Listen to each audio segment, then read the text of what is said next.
നമസ്കാരം. കുന്നംകുളം മുൻ MLA. Babu M. Palissery അന്തരിച്ചു. 67 വയസ്സായിരുന്നു. പാർക്കിൻസൺസ് അസുഖബാധിതനായി ചികിത്സയിലിരിക്കെയാണ് മരണം സംഭവിച്ചത്. ശ്വാസതടസ്സം അനുഭവപ്പെട്ടതിനെ തുടർന്ന് 2 ദിവസം മുമ്പാണ് ബാബു പാലിശ്ശേരിയെ കുന്നംകുളം യൂണിറ്റി ആശുപത്രിയിൽ എത്തിച്ചത്. വെന്റിലേറ്ററിന്റെ സഹായത്തോടെ ചികിത്സ തുടരുന്നതിനിടയിലാണ് മരണം സ്ഥിരീകരിച്ചത്. കുന്നംകുളം കടവല്ലൂർ സ്വദേശിയാണ്.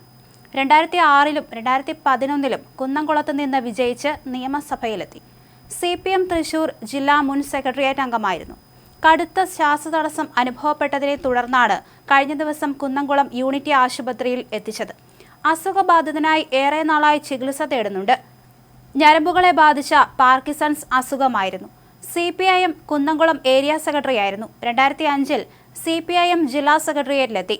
DYFIയുടെ ജില്ലാ സെക്രട്ടറി, സംസ്ഥാന ജോയിന്റ് സെക്രട്ടറി, CITU ജില്ലാ vice president, Kerala karate association ജില്ലാ പ്രസിഡന്റ് എന്നീ നിലകളിൽ പൊതുരംഗത്ത് നിറഞ്ഞുനിന്ന് പ്രവർത്തിച്ചു. CPMന്റെ ഒട്ടേറെ പ്രക്ഷോഭങ്ങൾക്ക് നേതൃത്വം നൽകി. പോലീസിന്റെ ക്രൂരമായ ലാത്തിചാർജിന് ഇരയായിട്ടുണ്ട്. സാംസ്കാരിക രംഗത്തും തിളങ്ങിയ ബാബു എം. പാലിശ്ശേരി നാടകത്തിലും സിനിമയിലും അഭിനയിച്ചിട്ടുണ്ട്. ലൈബ്രറി കൗൺസിൽ ജില്ലാ പ്രസിഡന്റായി പ്രവർത്തിച്ചു. ഒട്ടേറെ ട്രേഡ് യൂണിയനുകളുടെ ഭാരവാഹിയായി.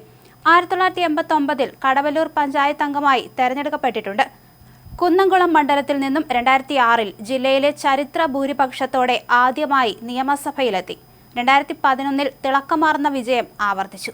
MLA എന്ന നിലയിൽ കുന്നംകുളം മണ്ഡലത്തിൽ ചരിത്ര വികസനമാണ് നടപ്പിലാക്കിയത്.